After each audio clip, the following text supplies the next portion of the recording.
Eh, los que quieran hacer sus consultas, con todo el gusto las pueden hacer. Muchas gracias a todas las personas que se están uniendo, que están en este momento conectadas. Muy bienvenidos. Hoy hablaremos de temas importantes como lo son los requisitos de producto para transformadores eléctricos y a qué le aplica, ¿sí? Tanto a transformadores como a autotransformadores. Aquí es importante que nosotros normalmente vemos transformadores tipo pad mounted, transformadores en poste, transformadores en interior, como son transformadores tipo seco, vienen con algunas especificaciones clase H, clase F. Vemos transformadores, lo más habitual es ver transformadores del taller. En algunos sitios, por ejemplo en Antioquia, vemos mucho transformador delta-delta, ¿sí? Entonces vemos ahí unas configuraciones diferentes. Y vemos transformadores en patio en sus estaciones principales, sus transformadores de 1 megavatio, de 2, de 3 y otras características. Todas las personas que se quieran conectar, con todo el gusto, que puedan invitar a más compañeros. Dentro de 3 minuticos vamos a empezar una charlita importante sobre requisitos de producto para transformadores eléctricos. Todo lo que son cumplimientos de RETI 2024. Ya hablaremos de temas también que son importantes, cuando o no puedo hacer reparación de un transformador y qué requisitos debo cumplir, qué requisitos tengo que entregarle al cliente y qué requisitos tengo que entregar en caso de que se requiera una certificación de producto, ¿sí? Y aquí aparecen temas importantes como la declaración de diseño, la declaración del constructor, la declaración de mantenimiento, ¿sí? Entonces, quienes hacen mantenimiento tienen que entregar la declaración de mantenimiento. Entonces, algunos temitas importantes, ya en 2 minutitos vamos a empezar.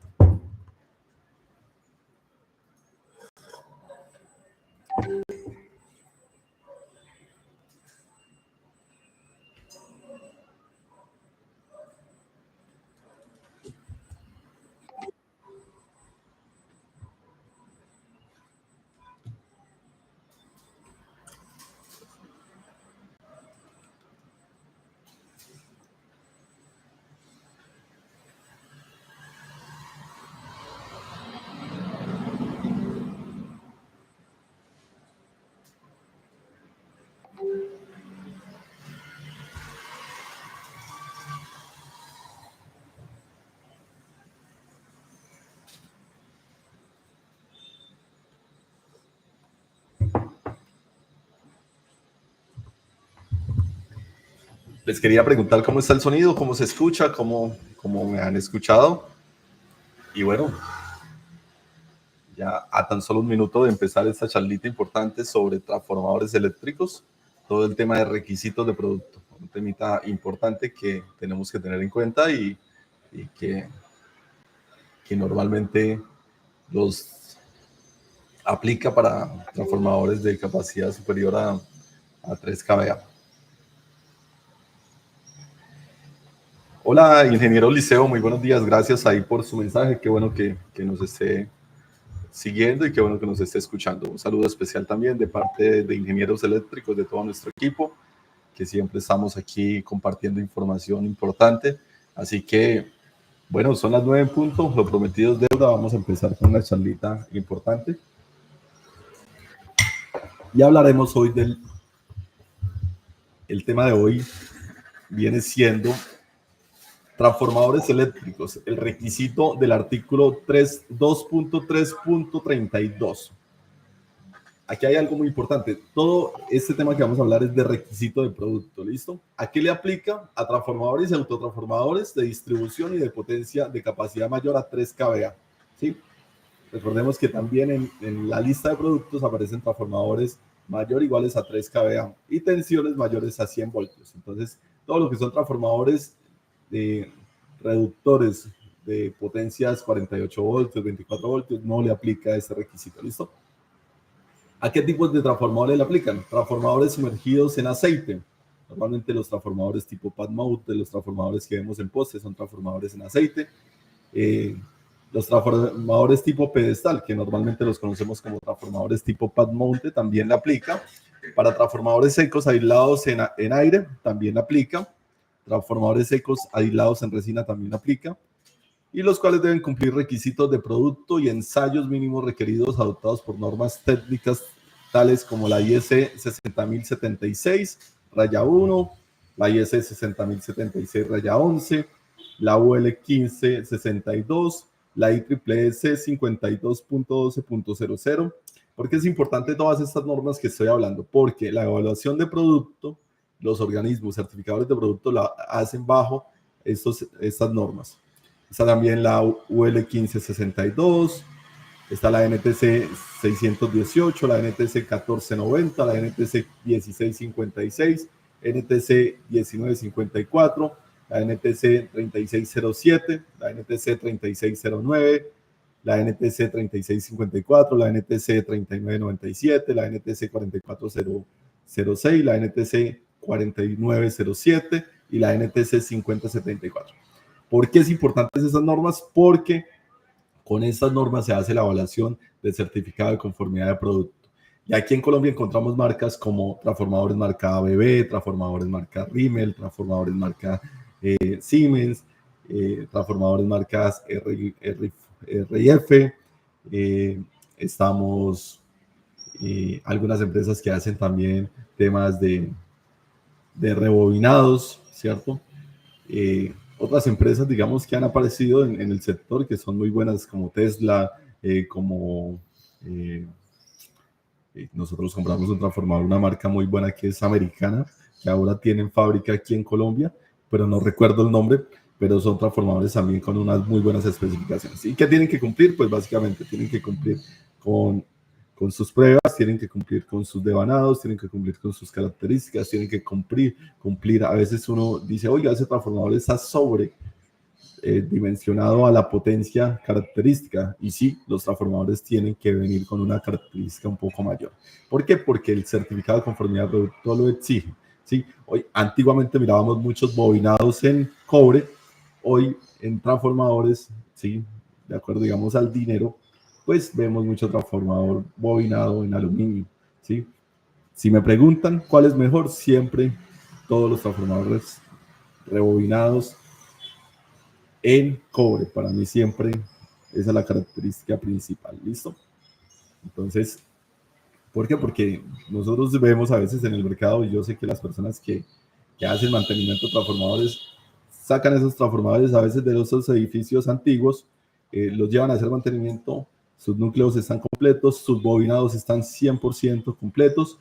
Lo único que hay que hacer es pues, los cambios de aceite. Porque hay que hacer esos cambios de aceite porque el aceite ya tiene que ser libre de PCBs, ¿sí? Entonces, son agentes contaminantes que causan daños a la salud y que causan daños, digamos, también al ecosistema. Entonces, todos los transformadores que se construyen hoy en día tienen que ser libres de PCBs. Es un requisito importante. Ahora vamos a los requisitos de producto para transformadores y el primer requisito que normalmente vemos siempre es que los transformadores deben tener un terminal de puesta a tierra para conectar sólidamente el tanque, el gabinete, el neutro y el núcleo, acorde con los requisitos de las normas técnicas que le aplique y las características que requiera la operación. Normalmente en Colombia manejamos el régimen de conexión RTNC. ¿Y qué necesitamos? Que siempre la carcasa del transformador esté equipotencializado con su sistema de puesta a tierra. Entonces, normalmente encontramos dentro del transformador, encontramos un punto de conexión del sistema de puesta a tierra. Y normalmente los fabricantes que son bien juiciosos con todas las especificaciones traen el simbolito del sistema de puesta a tierra, que es una rayita central y 3 rayitas abajo, ¿sí? Ese es el símbolo que está estipulado también por el Reglamento Técnico de Instalaciones RETI 2024, resolución 40117, y también la resolución 9708 del 2013. ¿Sí? Entonces, hay que hacer esas equipotencializaciones. También el sistema de puesta a tierra tiene que ir equipotencializado a las estructuras, y hay postes de media tensión, pues deben tener también su bajante de sistema de puesta a tierra. Si hay sistema de apantallamiento, pues debe también tener su sistema de puesta a tierra. Entonces, normalmente, digamos, eso le aplica. El segundo requisito es todos los transformadores sumergidos en líquido refrigerante que tengan cambiador o conmutador de derivación de operaciones exteriores sin tensión deben tener un aviso maniobras sin tensión. Esto es un requisito muy importante. Ya esto es lo que llamamos a veces el TAT del transformador. Normalmente el TAT del transformador tiene 5 configuraciones. ¿Sí? Si ustedes se dan cuenta, a veces los transformadores normales que encontramos en campo son 13200, 220, 127, digamos, un transformador trifásico del taller, ¿cierto? Esos transformadores traen un TAT, pero yo veo a veces muchos funcionarios que lo hacen operando en caliente y no. Nosotros tenemos que desconectar el transformador, cumplir con las 5 reglas de oro, y eso es una tarea de los operarios. Desafortunadamente no la hacen. Luis David Rueda, muy buenos días, qué bueno que esté conectado, al liceo, a todas las 16 personas que están conectadas en este momento, gracias por escucharme. Y es así, siempre se tiene que maniobrar sin tensión el TAT del transformador. ¿Cuándo se utiliza el TAT del transformador? Normalmente cuando tenemos circuitos finales donde se baja mucho la regulación, entonces no tenemos, si por ejemplo el sistema es a 13200, tenemos, se baja digamos un 5% la tensión y vamos a tener tensiones del orden de, ponle 12.700, entonces se nos baja un poco la tensión. Tenemos que jugar con el TAT para garantizar en baja tensión la misma relación y tener en nuestros hogares 220, 127 o 208, 120. ¿Sí? Siempre hay una relación de raíz de 3. Entonces es importante tenerlo en cuenta, que esa condición siempre, operar sin carga, es un requisito del reglamento. No es que se pase la galleta, porque he visto a muchos que hacen los movimientos operando bajo carga, ¿sí? Y podemos sufrir un accidente, ¿sí? Entonces estamos advertidos, es requisito, es obligatorio operar sin carga, manióbrese sin tensión. Entonces hay que cumplir con las 5 reglas de oro para cumplir este requisito. El tercer requisito es: todos los transformadores sumergidos en líquido refrigerante deben tener un dispositivo de alivio de sobretensión automático, fácilmente reemplazable, el cual debe operar a una presión inferior a la máxima soportada por el tanque, o un sistema de conservación de líquido tales como de respiración libre, de conservación del líquido tipo bolsa o diafragma, de gas inerte a presión, de cuba hermética con colchón de gas o hermético totalmente lleno, tanque elástico. Para transformadores herméticos de sistema totalmente lleno, la prueba de presión, sobre tensión y estanqueidad de acuerdo con la norma de fabricación. Entonces es importante siempre tener un dispositivo de alivio de sobretensión automático. Es un requisito también importante, ¿sí? O sea, garantizar esa condición. A veces vemos en los izajes, sobre todo en transformadores tipo poste, transformadores en patio, que contratamos una grúa y cargamos el transformador como sea. No, hay un requisito que es el cuarto, y dice: los transformadores deben poseer dispositivos para levantarlos o izarlos, los cuales deben proveer un factor de seguridad mínimo de 5 para transformadores refrigerados en aceite y de 3 para transformadores secos.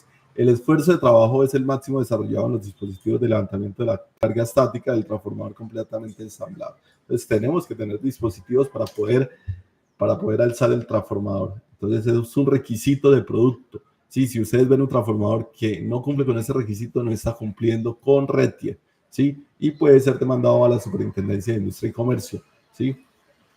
También, digamos, al organismo que certifica un producto que no está cumpliendo con RETIER.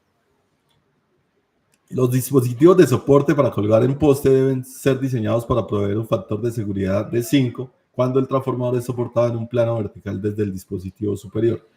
Es un requisito que estaba en la parte de atrás, pero pues también aquí lo validan un poco más para transformadores en poste, porque el izaje a veces en transformadores de poste, a veces lo hacen con chicharras, a veces lo hacen de unas maneras, digamos, manuales, ¿cierto?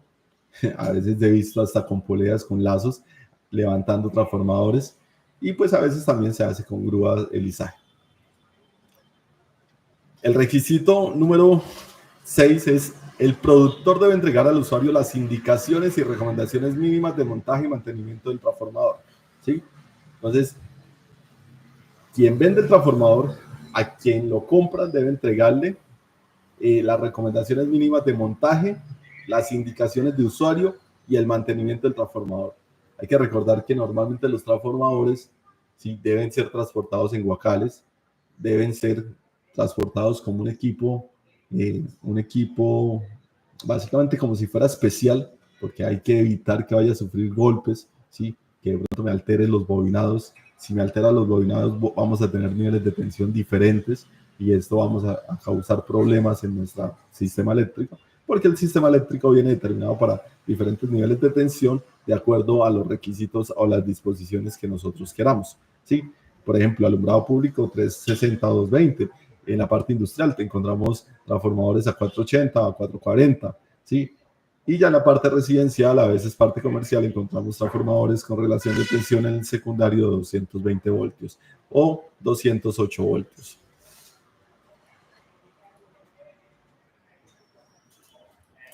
Uno de los requisitos, el séptimo, es el nivel máximo de ruido, presión de ruido, LPA, no debe superar los niveles establecidos en las normas técnicas de productos aplicables. Nosotros a veces pasamos, ¿cierto?, por muchos sitios y escuchamos que ese transformador tiene un zumbido muy fuerte, ¿sí? Hay unos límites permitidos de ruido, ¿sí? Hay que medirle los decibeles al transformador para saber si estamos cumpliendo con esas especificaciones de máximo nivel de ruido, ¿sí? O entramos a veces a subestaciones antiguas y tenemos unos transformadores que suenan impresionantemente, tienen un sonido. Entonces, el porcentaje de ruido también es un requisito que deben cumplir los productores que hacen transformadores como tal. Los devanados del transformador o autotransformador deberán ser en cobre o aluminio. Lástima que hayan dejado el aluminio porque sí, antiguamente todos los transformadores eran en cobre y de verdad que tenemos transformadores de hace 40 años en perfectas condiciones con bobinados 100% sin sufrir nada. Y sabemos las características que tiene el aluminio comparado con el cobre, pues solamente en conductividad pues se lo llevan. El aluminio es casi cercano a un 100% y la conductividad del aluminio cercano, digamos, a un 40%. Entonces, solamente al pensar en esas dos características entre aluminio y cobre, pues yo decidiré elegir siempre cobre. Pero pues eso no lo ven a veces los usuarios. El usuario siempre ve el precio. Pero cuando vayamos a ver una línea de rendimiento y una línea en temas de mantenimiento, nos vamos a dar cuenta que los transformadores en cobre van a tener la útil mucho mayor.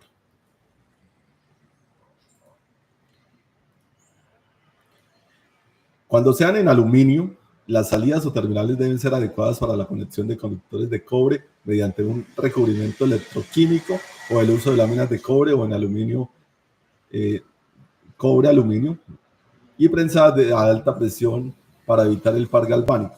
Sí, normalmente estos terminales deberían ser en estaño, ¿sí? Y el estaño sí tiene compatibilidad tanto de aluminio como de cobre. Y hay que tener en cuenta los bobinados como vienen, porque si viene un bobinado en aluminio, ¿sí?, y yo voy a mandar una cometida en baja tensión en cobre, pues debo tener un conector bimetálico, tengo que tener un gel retardante de oxidación para evitar, ¿sí? Importante también el conexionado de los conductores cuando llegamos a los bornes del transformador. El conexionado, la mayoría se hace por la parte de abajo, ¿sí? Pero por la parte de abajo, cuando conectamos el conductor, resulta que cuando llueve, ese goteo de agua se va por el aislamiento del conductor empieza a sufrir daños, ¿sí?, por agua, y cuando vamos a meguiar, ¿sí?, un conductor, pues el aislamiento da muy bajo, ¿sí?, y podemos estar dañando el conductor. Y hay que recordar que los conductores también tienen unas especificaciones dentro de sus chaquetas. Hay algunos conductores que son resistentes al sol, hay otros que son resistentes al agua y traen algunas características. Entonces mi recomendación es siempre en los bobinados del secundario conectarlos por la parte superior, ¿sí?, de las paletas bimetálicas de este transformador en aluminio. Y bueno, yo he publicado muchísimos ejemplos donde vemos ese impresionante par galvánico, ¿sí?, y la mala compatibilidad térmica de los materiales. Entonces vemos terminales que no están de acuerdo al uso, digamos, de un conductor, entonces no cumplen la borna o el terminal. Y aparte, la paleta no sabemos la especificación técnica de la paleta. Entonces el proveedor del transformador tiene que entregarme la característica, en qué material viene, en aluminio, en cobre, viene en estaño, o sea, qué característica tiene, o tiene algún recubrimiento electroquímico, o usa láminas de cobre o láminas de aluminio, qué característica tiene realmente ese material para yo poderlo conectar. Entonces es importante tenerlo en cuenta para todas las personas que hacen, ¿sí? La marcación, a veces uno dice, bueno, todo transformador debe ser provisto con una placa fabricada en material resistente a la corrosión. Yo he visto también que algunas empresas grandes les están como manipulando sus transformadores y ve uno unas placas extrañísimas, ¿sí? Y pues debe cumplir con esta especificación de marcación. Entonces dice, todo transformador debe estar provisto de una placa fabricada en material resistente a la corrosión y fijada en un lugar de forma permanente y visible, que contenga los siguientes datos en forma indeleble. Oye, y acá la palabra indeleble es muy importante porque tiene que ser, o sea, que la letra se vea. A veces uno ve una marcación que ni siquiera usted alcanza a ver la relación de tensión, ni siquiera usted alcanza a ver la corriente de cortocircuito, ni siquiera usted alcanza a ver la impedancia del transformador, ni siquiera usted alcanza a ver la corriente del primario o la corriente del secundario, que son características propias que debe tener esa placa característica. Entonces, ¿qué contiene esa placa característica? El nombre del productor o marca registrada. Entonces ahí encontramos a veces Siemens, ABB, creo que Legrand ya tiene también transformadores, RIF, Rimmel, bueno, Magnetron, encontramos Tesla, encontramos muchísimas marcas de transformadores asociados, digamos, a estos productos. Tenemos el número de serie dado por el productor. Ese número de serie es importante porque ese número de serie es el que registra al operador de red en los momentos cuando va a hacer procesos de legalización y trámites. El tipo de transformador, si es un transformador seco, si es un transformador refrigerado, en aceite, dependiendo, digamos, las características. El año de la fabricación también es un requisito importante. El número de las fases, ¿sí? ¿Cuántas fases trae realmente mi transformador? ¿Sí? El número de la frecuencia nominal. El número de fases, ¿por qué? Porque hay transformadores que vienen con dos relaciones de tensión. Entonces podemos tener 440 en baja tensión y también podemos tener 220 en baja tensión. Entonces trae internamente diferentes conexionados de bobinados para diferentes niveles de tensión, para diferentes aplicaciones. La frecuencia nominal. Recordemos que en Colombia, pues la frecuencia aplica 60 Hz, ya si estuviéramos en Argentina, pues aplicaría 50 Hz. Entonces, importante también cumplir con esas características. Si tienen alguna consulta, alguna pregunta, es la oportunidad para que ustedes la puedan hacer por el chat de nuestro canal de YouTube. Así que muchas gracias por hacer alguna consulta. Debe contener las potencias nominales de acuerdo con el tipo de refrigeración cuando aplique, ¿sí? Normalmente encontramos la potencia en kVA, transformadores que son normalizados aquí en Colombia de 3, de 5, de 10, de 15, de 25, de 30, de 50, encontramos de 75, encontramos de 112.5, de 150, de 225, de 250 a veces encontramos, de 300, de 400, ¿sí? Encontramos de 500, encontramos de 600, encontramos de 1 MVA, encontramos de 2, de 5 y ahí para arriba todas las características de transformadores. Harold nos hace la siguiente pregunta. Buenos días, en este orden de ideas, si tengo conductores en aluminio con sus respectivas bordas en aluminio, pero se necesita conectar a un barraje en cobre, ¿cuál sería la solución técnica en este caso? Harold, la solución técnica es, si usted tiene un conductor en aluminio, serie 8000, por ejemplo, usted debe conectar a ese conductor un terminal bimetálico. Antes de conectar el terminal bimetálico, algunas empresas fabricantes de terminales, como CEU Conectores, que es una empresa muy juiciosa, ¿sí? Pues a veces trae internamente ya su gasita, que es el gel resistente a la oxidación, ¿sí? Entonces, se le aplica el gelcito al conductor. Sí, normalmente usted tiene la bornera tiene una marcación para saber hasta dónde usted lleva el conductor, usted corta la chaqueta, antes de meterla a la bornera, primero, si el material viene separado, porque a veces traen unos tarritos independientes, que es el gel retardante de oxidación, se le aplica al conductor, se le pone el terminal, Se coge la ponchadora, se poncha el conductor y de esa manera iríamos a hacer la conexión de acuerdo a la paleta del fabricante del transformador. Entonces, de esa manera es que se debe hacer, Harold. También los transformadores deben tener sus tensiones nominales, tanto en el primario como en el secundario. Entonces, tensiones de 13.200, relaciones 220, 127, 208, 100, 120. Acuérdense que ese nivel de tensión es siempre relación a un raíz de 3 para transformadores trifásicos. El número de derivaciones, entonces ahí es donde hay normalmente los transformadores, la mayoría traen 5 TATs, o sea, son 5 posiciones, 5 derivaciones. Entonces yo puedo jugar con los TATs de acuerdo a mi nivel de tensión del primario.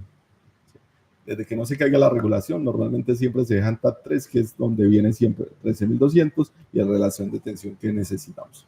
Las corrientes nominales. Las corrientes nominales del primario, las corrientes nominales del secundario. ¿Cómo se calculan las corrientes nominales? Muy sencillo, ¿sí? La potencia aparente es igual a raíz de 3 por el voltaje de línea por la corriente de línea, ¿sí? Entonces, la corriente de línea es la potencia, ¿sí? Entonces, si estamos en el primario, la potencia, por ejemplo, de un transformador de 150 es la corriente de un transformador en el primario de 150 kVA es 150.000 dividido en raíz de 3 dividido en 13.200 voltios. Y ahí nos va a dar una corriente nominal de 3, de 4, de 5, no sé cuánto me dé el cálculo, ¿sí? Pero esa es la corriente nominal, ¿sí? Con esa corriente nominal es con la que yo calculo los fusibles en el primario de mi transformador, ¿sí? Y la corriente en el secundario es lo mismo. La corriente es igual a la potencia, que sería 13.200 dividido en raíz de 3, que multiplica, entre paréntesis, a 220. Y ahí nos va a dar, digamos, para un transformador de 75, nos va a dar una corriente de 200 amperios. Uno de 12.5 nos va a dar una corriente de 300 amperios. Para un transformador de 150 nos va a dar una corriente de 400 amperios. Entonces, la corriente nominal en el secundario de ese transformador es 400 amperios. Sí, que significa que yo voy a tener que seleccionar una protección de 400 amperios y tengo que seleccionar un conductor de mi acometida mayor al 1.25% de esa capacidad nominal, ¿sí? Que me resista a una temperatura de 75 grados el aislamiento de todas las partes conectadas a mi equipo. Y de esa manera, digamos que yo tengo tanto mi corriente del primario como mi corriente del secundario, pero esos datos también tienen que ir establecidos en la placa del transformador. Entonces, cuando ustedes ven las corrientes en esas placas, pues es un requisito obligatorio. El grado de protección IP o NEMA cuando el transformador está incorporado en un encerramiento, ¿sí? El grado IP que me da, ¿sí? Es la protección que yo tengo contra polvos, ¿sí? Los sólidos, y la protección que yo tengo contra el líquido, normalmente el agua, ¿sí? Entonces, digamos que un transformador que está casi tipo intemperie, pues debería tener un IP casi que superior a 55, ¿sí? Que permita que caiga chorros de agua a alta presión, permita que caigan polvos, todos los que uno quiera, y el transformador sigue en buenas condiciones, ¿sí? Pero este requisito debe estar incorporado en el encerramiento, ¿sí? Es importante. La clase térmica del equipo es otra característica que debe cumplir. La impedancia de cortocircuito es algo también una característica importante, porque por ahí podemos de pronto calcular todas nuestras corrientes de falla. El tipo de refrigeración o tipo de aislamiento, ¿sí? Si es refrigerado, si necesita refrigeración forzada, por ejemplo, si necesita ventiladores, si necesita aires acondicionados internamente dentro de una bóveda, porque todo está relacionado también al tipo de refrigeración y al tipo también de temperatura que tengamos en nuestro sitio. El tipo de aislamiento, ¿sí? Es importante. El peso, la masa total de kilogramos. ¿Por qué es importante a veces el peso? El peso es muy importante porque con el peso yo puedo calcular mis esfuerzos que va a tener mi poste en sitio. Entonces, digamos que si yo voy a instalar un transformador por encima, por ejemplo, de 800 kilogramos, ¿sí? Yo tengo que validar de qué capacidad de rotura tiene mi poste para saber si yo puedo seleccionar un poste de 750, un poste de 1050 o tengo que seleccionar un poste de 1300, ¿sí? De 1300 kilogramos fuerza. Ese es un dato muy importante porque no solamente es el peso del poste, sino también las tensiones o los esfuerzos mecánicos que me está causando eh, la línea como tal. Entonces, un vuelo pues me va a causar un esfuerzo mecánico hacia este lado del poste, dependiendo la condición, la dirección del vano. Entonces hay que tener en cuenta que hay que tener en cuenta todos los cálculos, ¿sí? No solamente el peso del transformador, sino también los esfuerzos. Y ahí determinamos si necesitamos una retención a piso, ya sea tipo guitarra o una retención lineal. Ahí determinamos. El diagrama o símbolo de conexión, hay que tener, si normalmente hay un diagramita pequeñito que va en las placas, es obligatorio. Vamos a hablar un poquito del productor debe informar por medio de una ficha técnica o protocolo de empaque, canales electrónicos o cualquier otro medio, ¿sí? Ustedes han visto que el productor tiene canales electrónicos, bueno, lo he visto, digamos, en marcas como Magnetron, Rimmel, y debe entregar corriente de cortocircuito simétrica, duración del cortocircuito simétrico máximo permisible, método de refrigeración cuando aplique, clases de aislamiento, líquido refrigerante cuando aplique, volumen de líquido aislante cuando aplique, nivel básico de aislamiento de cada devanado del BIL, valores máximos de ruidos permisibles en transformadores y su forma de medición, máxima elevación de temperatura, factores de ajuste, rateo, hiperrateo y prorrateo, perdón, para condiciones de instalación de temperatura y altitud distinta a las nominales, pérdidas de potencias totales a condiciones no nominales. O sea, esto es algo que debe entregar el productor, debe informar por medio de una ficha técnica. Entonces, esa ficha técnica debe tener esas características importantes. O normalmente lo que llamamos protocolo de pruebas, empaque, ¿sí? Tienen que entregarlo, digamos, el operador de red. Tiene que entregarlo el productor como tal. Aquí vienen dos parágrafos muy importantes que es para el tema de reparación de transformadores. Si una persona distinta al productor repara, por ejemplo, yo tengo un transformador tipo Magnetron y le voy a hacer un mantenimiento, y ese mantenimiento no fue un mantenimiento totalmente correctivo, o sea que yo tuve que destapar el transformador, cambiarle empaques, cambiarle bujes del transformador, cambiarle terminales, hacer cambio de aceite, verificar de pronto el rebobinado, ¿sí? Si esa persona distinta al productor repara, modifica parcial o totalmente el devanado de un transformador, se debe suministrar una placa adicional. ¿Qué significa? Que la placa anterior no se quita. Sí, que es un error que cometen a veces las personas que hacen reparación. La placa anterior se deja y se le adiciona una placa a un lado del transformador. Sí, hay que buscar la manera de montársela, pero no se quita la placa anterior, siempre se deja la placa del fabricante principal. ¿Sí? Entonces, cuando, señores inspectores, señores directores técnicos, cuando les entreguen un transformador rebobinado o reparado, tienen que tener la placa anterior. Si no la tienen, no están cumpliendo con este requisito y es obligatorio. ¿Listo? Y adicional a eso, ¿sí? Se debe suministrar una placa adicional para indicar el nombre de la empresa o responsable de la reparación, del reparador, NIT o número de cédula, el año de reparación y las modificaciones efectuadas. O sea que tiene que decir qué se le hizo a ese transformador. Pues cambio de aceite, cambio de terminales, cambio de bujes, cambios de empaques, toda esa información tiene que quedar ahí establecida en esa placa. Los propietarios de transformadores rebobinados deben disponer de los protocolos de pruebas, entre ellas las pérdidas de potencia, para cuando la CID u otra persona autorizada competente la solicite. Entonces, los protocolos de prueba de los transformadores deben quedar en manos del propietario, ¿sí? No que se los lleve el técnico, que se los lleve el diseñador, que se los lleve el constructor, que se los lleve el administrador, nada, tienen que quedar en manos de... Sí, porque la superintendencia les puede pedir ese documento en caso de algún evento que haya ocurrido. ¿Sí? Recordemos que a veces hay transformadores propios de usuarios y hay transformadores que por un tema que normalmente lo manejan los operadores de red, que es la entrega de activos, pues los operadores de red compran esos activos y hacen parte ya de operadores de red. Y el propietario de ese transformador o de esa red de media tensión ya es el operador de red. Entonces es importante tenerlo en cuenta.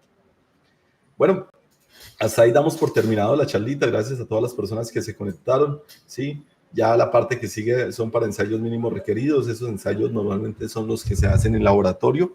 Así que gracias a todos. Un saludo especial. Qué bueno que nos sigan aquí en Ingenieros Eléctricos por nuestro canal de YouTube. Muy agradecidos a todos. Paso también a invitarlos. Próximamente vamos a tener un cursito de Dialux, está por 50.000 pesos, lo dicta el ingeniero Jairo Rodríguez, que es especialista en la Universidad Nacional en alumbrado e iluminación pública, la persona que realmente nos hizo el Retilat 2024, porque manejo, es la persona que más tenía conocimiento ahí en la parte del ministerio y llevó a cabo, digamos, las mesas de trabajo. Y tenemos con el ingeniero Manuel Colina un cursito de Revit desde cero, pero la idea es hacer varios proyecticos, vamos a entregar cosas interesantes, así que cordialmente invitados, un saludo para todos, un feliz resto de día para todos, espero que se encuentren muy bien.